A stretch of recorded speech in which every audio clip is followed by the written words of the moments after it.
அதாவது விஜய் அவர்கள் என்ன சின்னத்தை தேர்ந்தெடுக்க போகிறாங்க. ஏற்கனவே விஜய் பற்றியான செய்திகள் தொடர்ச்சியாக வந்து கொண்டிருக்கிறது. அவர் அதை பேசலை, இதை பேசலை, இன்னும் கொஞ்சம் இதை பேசியிருக்கலாம், இன்னும் கொஞ்சம் திமுகவை திட்டி பேசியிருக்கலாம், நாட்டில் எவ்வளவோ பிரச்சனை இருக்குது, அதை பற்றிலாம் பேசலாம்னு நிறையா சொல்லிகிட்டு இருக்காங்க. தொடர்ந்து விவாதங்கள் நடந்துகிட்டு இருக்குது.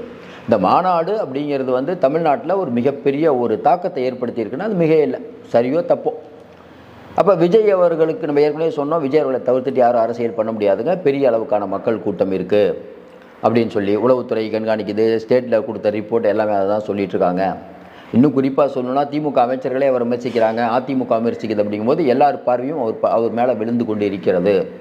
அடுத்தடுத்த கட்டத்துக்கு எப்படி போகிறாருன்னு தெரியல. இப்படிப்பட்ட சூழ்நிலையில் அவர் என்ன சின்னத்தை தேர்ந்தெடுக்க போகிறார், அதை தேர்தல் ஆணையம் கொடுக்குமா? ஏற்கனவே அவர் வந்து ஆட்டோ சின்னத்தை தேர்ந்தெடுக்க போகிறாரு அப்படின்னு சொல்லிட்டு இருக்கும்போது, பக்கத்தில் இருக்க கேரளாவில் ஆட்டோ சின்னம் ஏற்கனவே ஒரு அங்கீகரிக்கப்பட்ட கட்சியில் இருக்குது, அதனால் பண்ண முடியாது. சரி, அப்போ வந்து 182வது இருக்கக்கூடிய சின்னத்தை தேர்ந்தெடுக்க போகிறாரு அப்படின்னு இப்போ வரக்கூடிய தகவல்கள் மேலும் பரபரப்பாகிட்டு இருக்கு.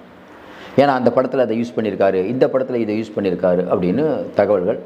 தேர்தல் ஆணைய கதவை இப்போ டிவிக்கே தட்டி கொண்டு இருப்பதாக தகவல். இது ஒரு பக்கம் போயிட்டு இருக்கும்போது, இன்னொரு பக்கம் பார்த்தீங்கன்னா தேர்தல் ஆணையம் அந்த சின்னத்தை கொடுக்குமா விஜய்க்கு? பிஜேபி நினச்சா கொடுக்கும், இல்லைனா கொடுக்காது. இன்னும் குறிப்பாக சொல்லணும்னா, நம்ம ஏற்கனவே சொன்ன மாதிரியே இந்த சின்னத்தை பார்க்கக்கூடிய அதே வேளையில் விஜய் அவர்களை பற்றி நம்ம தொடர்ந்து சொல்கிறது என்னென்னா, இன்றைக்கி இளைஞர்கள் மத்தியில் ஒரு பெரிய ஆதரவு இருக்குது, பெண்கள் மத்தியில் ஒரு பெரிய ஆதரவு இருக்குது.